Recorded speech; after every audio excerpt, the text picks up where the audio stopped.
Hello student, this is lecture of analytical chemistry, gas chromatography. In our previous lecture we have discussed about the detectors that can be used in gas chromatography. Now in this lecture we will see the column efficiency, that means the theory of column efficiency in gas chromatography. In gas chromatography, band broadening in chromatogram is a result of several factors.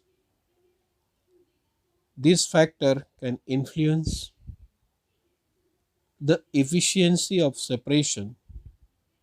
Mathematically, column chromatography is easiest to treat. We can quantitatively describe the efficiency of column and evaluated the factors that contribute to it. That first factor is a theoretical plate. Theoretical plate is a simple concept. That means in column there will be two phases, that means one stationary phase and one mobile phase, and the solute molecule can distribute between these two phases and make an equilibrium between these two phases. This area or length of the equilibrium is called as a theoretical plate. That means a maximum number of equilibrium will be maintained or attained in the column. That means maximum number of theoretical plates, and that influence the efficiency of column, or separation efficiency of the column will be more. The separation efficiency of column can be expressed in terms of number of theoretical plates. That means a number of equilibrium in the column. A theoretical plate is a concept derived from the distillation theory, whereby each theoretical plate in chromatography can be thought of as representing a single equilibrium step, such as an Excel simulation. A single equilibrium means the equilibrium of sample analyte between the stationary and mobile phase. That one equilibrium is assumed as a one theoretical plate.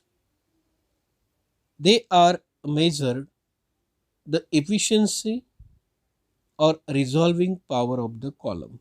That means maximum number of equilibrium is obtained or maintained or attained, then maximum the resolving power or separation efficiency. The more number of theoretical plates, the more efficient is the column.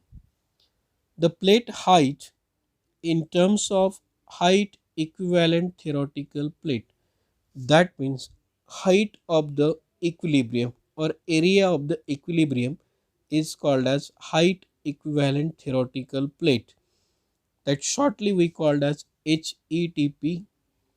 That HETP is important, that means height equivalent theoretical plate is the length of the column L divided by number of theoretical plates. That means if the L is the length of column and N is the number of theoretical plates, then the height of the equilibrium we can measure in terms of height equivalent theoretical plate. HETP will be the simple L upon N. To avoid a long column, HETP should be as small as possible. This concept apply to all forms of the chromatography. That means if the column length will be more, then height of the HETP will be more. The number of theoretical plates will be the more, then height equivalent theoretical plate will be less.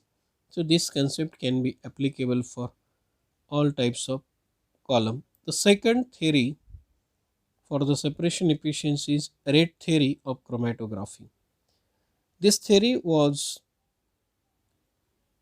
wrote by the Van de Meter equation. So the Van de Meter equation can be explained and determine the conditions for the efficient separation or resolution of chromatographic peak. There are two phases contact with each other in separated tubes and are incrementally pass along one another after equilibrium is achieved. Similarly, each theoretical plate in chromatography can be thought as representing a single equilibrium steps. In reality, they are measured of efficiency of column. For high efficiency, large number of theoretical plates is necessary. This concept apply to all forms of the column chromatograph and also to a fractional distillation separation. But the parameters are easier to determine in gas chromatography. The number of theoretical plates can be obtained from the chromatogram from the simple expression, that is number of theoretical plate small n is equal to 16 into Tr upon W bracket raised to 2. That means Tr is the retention time, W is the width of the peak at the base raised to 2, and 16 is the constant figure that will get the number of theoretical plates, where n small n is the number of theoretical plate of the column toward a particular compound. Tr is the retention time. W is the peak width at the base. This illustrated as in figure. If you see the figure, so this is chromatogram, this is retention time, and this is width at the base of the chromatographic peak. It should be noted that W is not the base width actually, but the width obtained from the intersection of the baseline with tangent drawn through the inflection point at each side of the peak. This is tangent draw. For a packed GC column, Van de Meter shows that the broadening of peak is the summation of interdependent effect from several sources. On the basis of this, the Van de Meter equation is expressed in terms of HETP, height equivalent theoretical plate. HETP is equal to A plus B upon mu bar plus C into mu bar, where A, B, C are the constant for the given system and are related to the three major factors affecting the HETP, and mu is the average linear velocity of the mobile phase or carrier gas. While the Van de Meter equation was developed for GC, the general principle hold for LC as well, as although the diffusion term become a less important and equilibrium term become a more critical. The significance of these three terms A, capital B, capital C in gas chromatography is well explained in a figure, which is the plot of HETP determined as a function of carrier gas velocity. This graph is also called as Van de Meter graph or Van de Meter equation. So this graph explains the HETP versus linear velocity of the carrier gas. So let us see what is a constant A. It is represented as eddy diffusion. It is due to the variable length pathway available between the particles in the column, and it is independent on velocity of carrier gas. Second term is capital B, we can say molecular diffusion or longitudinal diffusion. This molecular diffusion of the sample component in the carrier gas or mobile phase due to the concentration gradient within the column. That means it is depend on the velocity of the carrier gas. And third constant is mass transfer C. It is due to the finite time required for the solute equilibrium to establish between the two phases. That is also depend on the velocity. The last two terms in Van der Meter equation, that is B and C, depends on the velocity of carrier gas, but in opposite manner. A is characteristic of the column packing and can be decreases with a small size more uniform particle. Tighter the packing, which reduce the effective HETP and thus increase the efficiency. However, an extremely fine particle is difficult to pack uniformly. The uniformity of packing also affect the eddy diffusion. The second term, the molecular diffusion, is a function of both sample and carrier gas. Since the sample component are fixed for the given analysis, only way to change the value of B is varying the pressure or flow rate of the carrier gas. If the carrier gas increases, the value of B will be decreases. If carrier gas velocity will be decreased, the value of B will be increased. In order to obtain smaller HETP, so carrier gas velocity is increases, that means B will be decreases. But in case of C, that is mass transfer, the carrier gas velocity increases, the mass transfer value of C will be increases, and carrier gas velocity is decreases, the value of C will be decreases. That means it is directly proportional, and for B is inversely proportional.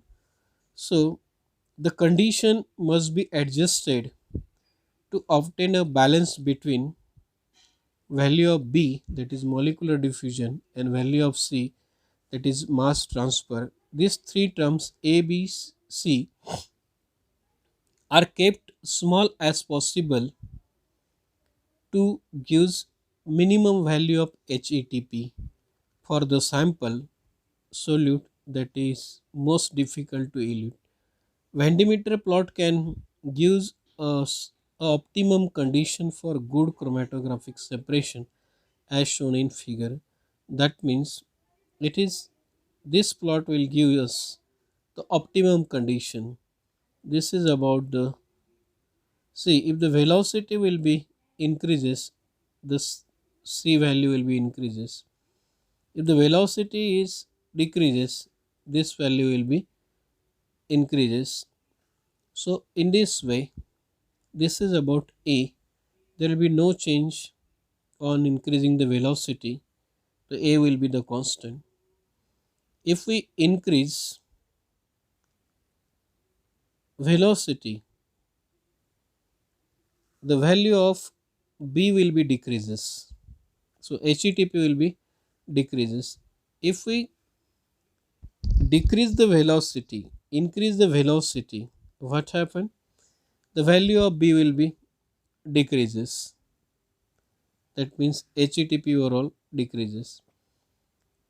For the C, if increase the velocity, the value of C will be increases. So ultimately the HETP will be increases. So this is optimum condition where we get the optimum velocity. At this optimum condition, we get a smaller HETP value. That is the, this is maximum HETP. We cannot go down to this value. This is graph is called as Van der Meter graph, and this graph will gives us a optimum condition or flow rate of the carrier gas. So next is the capacity factor. So capacity factor will explain by the equation. The capacity factor K dash is defined as K dash is equal to TR, that is retention time, minus TM, that is retention time of mobile phase, divided by TM, where TR is the retention time or the analyte peak, TM is the time required for the mobile phase to traverse through the column, is that means time it will take to unretained solute to be half-year. So the difference is called as adjusted retention time. An air peak of an half-year in a gas chromatographic unretained are injected with the sample, and the time for this half-year is taken as Tm. A larger capacity factor means a good separation efficiency. However, the larger capacity factor means increase the elution time. So there is a compromise between the separation efficiency and separation time. The capacity factor can be increased by increasing stationary phase volume. The change in capacity factor is indication of degradation of the stationary phase. The volume of chromatographic column consists of the stationary phase and volume of void space. The volume occupied by the mobile phase, the latter can be determined from Tm, and the flow rate, the one void volume of the mobile phase is required to flush the column once. So this is about the capacity factor. So in order to maintain a capacity factor, that means to check the column capacity. So if the capacity factor will decreases, that means the column will be degraded or spoiled. So before analysis or to development, so we should first check the capacity of the column. So this is about the resolution.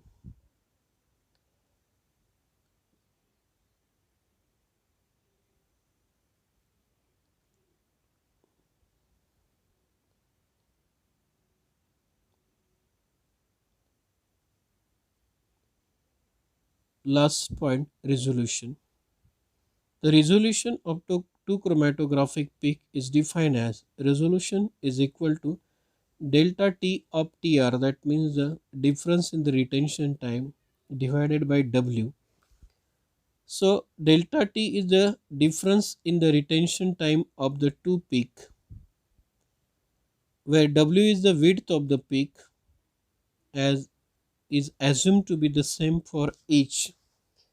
A resolution 1 results is 23% overlap of two peaks, and the resolution is 1.5 in an overlap of 0.1%. So resolution must be greater than 1.5 is a good separation or good resolution, and this resolution will be acceptable for a chromatographic system. So if resolution is less than 1.5, so the two peak will be overlap. If resolution is 1, that means about 23% is overlapping between the peaks. So we cannot able to quantify the peaks actually or analyte. That's why the resolution must be greater than 1.5 should be acceptable in as an analytical point of view. The resolution is proportional to the square root of the number of theoretical plates, and hence to square root of the length of the column. So doubling the column length increase the resolution by 1.4. A fourfold increase will be double the resolution. Retention time, of course, it will be increased directly proportional to length of column. That means the column efficiency should be greater, then we get the good resolution in chromatographic peak. Here we stop the lecture. Your third chapter gas chromatography will be finished here. So we can soon we will arrange your test on the analytical chemistry. That means first internal test on this first three chapter, that is solvent extraction, and second is HPLC, high performance liquid chromatography, and this third chapter is gas chromatography. Then we will start the next chapter in next lecture, that is ion exchange chromatography. So thank you.